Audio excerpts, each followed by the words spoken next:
Uh, one of the things you talk about uh, is moving the cheese, and I was wondering if you could kind of explain that concept.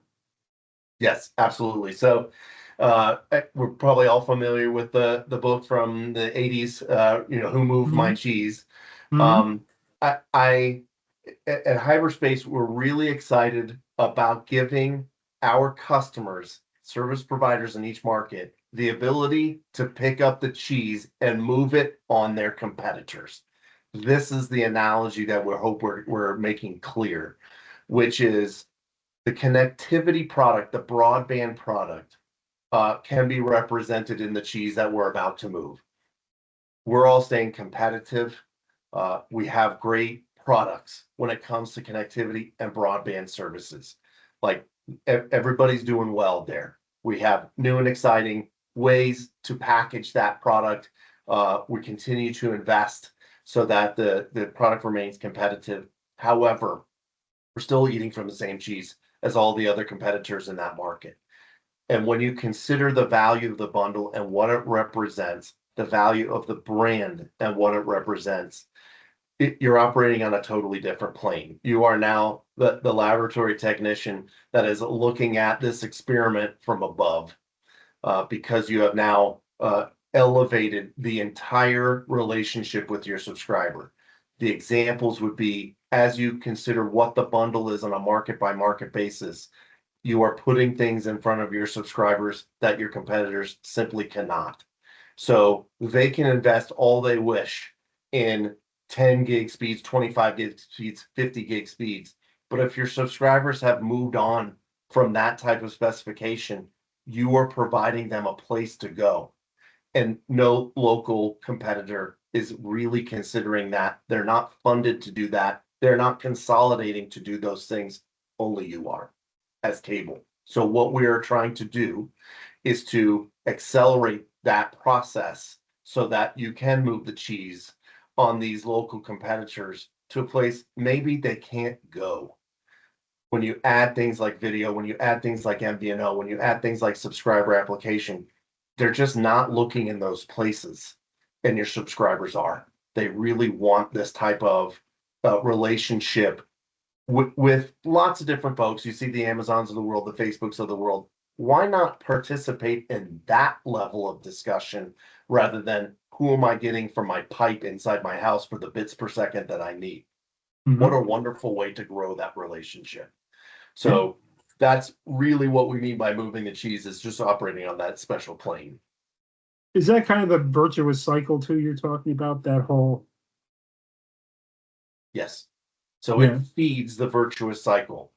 Once we start operating there together and the subscriber is starting to realize that they have a really good relationship here, they start coming back for more.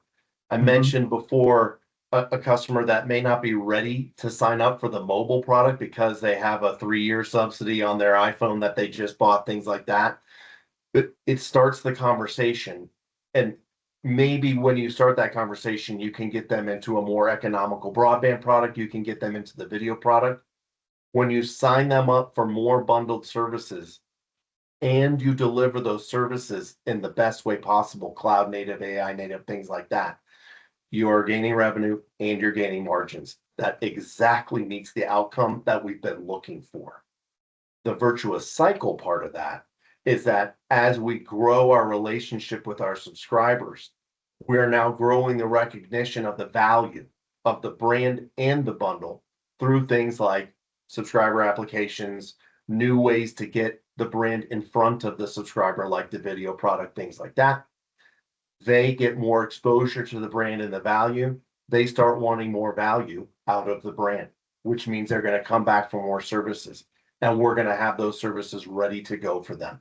Maybe they go to their place of work in the same community. Maybe they're decision makers that can say, hey, this brand I know offers the things that I need much more than the local fiber company. Let's start giving them a shot at some of our deeper IT problems, right? Things like, where is my cloud storage? What is my data privacy? What is my cybersecurity posture? What is my regime? These are types of services that we can be ready with that the local fiber companies just aren't funded to do. They're starting to get into some of these things by bringing other ecosystem partners in. They're still not doing it in the way that cable has done it and can do it to begin with. The virtuous cycle then becomes this, okay, we're just going to get more revenue out of each subscriber, so our ARPU is going up. Because we're deploying those services in a cloud native way, that means our margins go up, and it just keeps going, keeps feeding on itself with new services.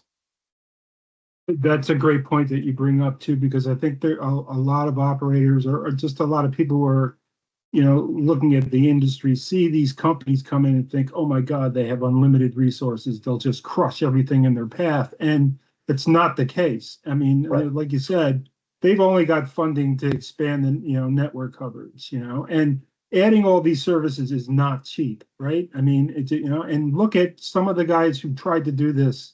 If I keep looking at Google Fiber, they were going to destroy the universe, you know what I mean? And look, they pulled back those efforts quite considerably, over the years. So, I mean, there is an opportunity for incumbents and for, small operators who are in a market and, know a market. I mean, I think that's really important too, especially in smaller communities.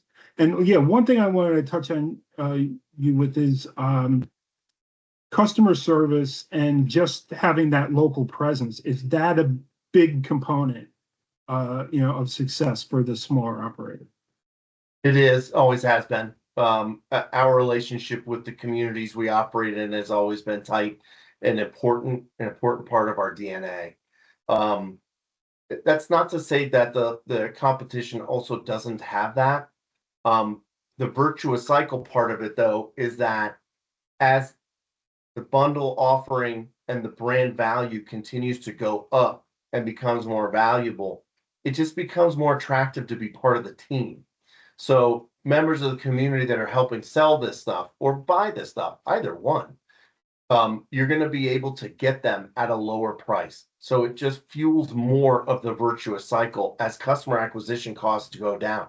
It becomes less competitive to hire away really good sales folks that are going to really focus on the value of the brand. And once they focus on the value of the brand, they're going to be able to sell more services, and those services have higher margin, and there it goes again. Right. So the participation in the community, absolutely key. Having the recognition of the brand and the value in the community is also great for the virtuous cycle. It's not required to succeed, but it's going to be good. It's just going to come out of it. It's not something that you really have to focus investment on. It will be an excellent byproduct of the investment that you will be making in new services. That's great. Well, I think we're coming near the end of our conversation, and I just want to thank you. I mean, this has been pretty enlightening for me. One thing I wanted to end with is just, can you give me an idea, why should a small to medium-sized operator partner with Hyberspace? What does your company bring to the table that an MSO couldn't do on its own? Yeah, I'm glad you asked it in that way, because in general, Hyberspace doesn't provide anything special that an MSO already doesn't have. Everybody is doing their best. We're very, very efficient. We've cut a lot of costs. We're monitoring CapEx like a hawk as it goes up. We are investigating new services. We are seeing trends in the success-based business model and things like that. Hyberspace doesn't necessarily have secret sauce in this area. What we do offer is laser focus and the experience from having deployed these latest services recently. So we're able to augment the great efforts at each of our partner customers to be able to add focus, to add clarity, and to enable and empower the C-suite, the operational team, the sales team, the marketing team, all the teams that are at that MSO. We're empowering them to go forward in the best possible way as fast as they can go. This is something that we do offer that is something special. We take our experience from deploying these services. We understand what's needed, what's not needed. You mentioned how far do we need to go down the technology rabbit hole to actually get some of this value, we know where the bottom is. We know exactly how far you need to dig.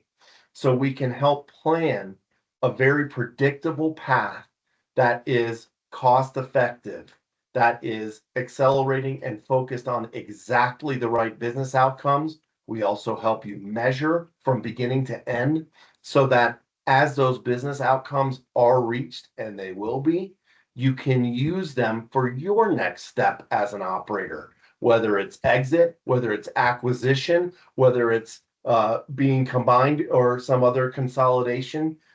The financial outcomes and the business outcomes that we can help you measure and describe will fuel much better terms in any three of those outcomes for your company. And that's where the difference is that our experience is going to get you to those outcomes much faster at a much lower cost. Perfect way to end it. Thanks again, Eric. Mike, thanks so much for your time. Really appreciate it. Mm-hmm, mm-hmm.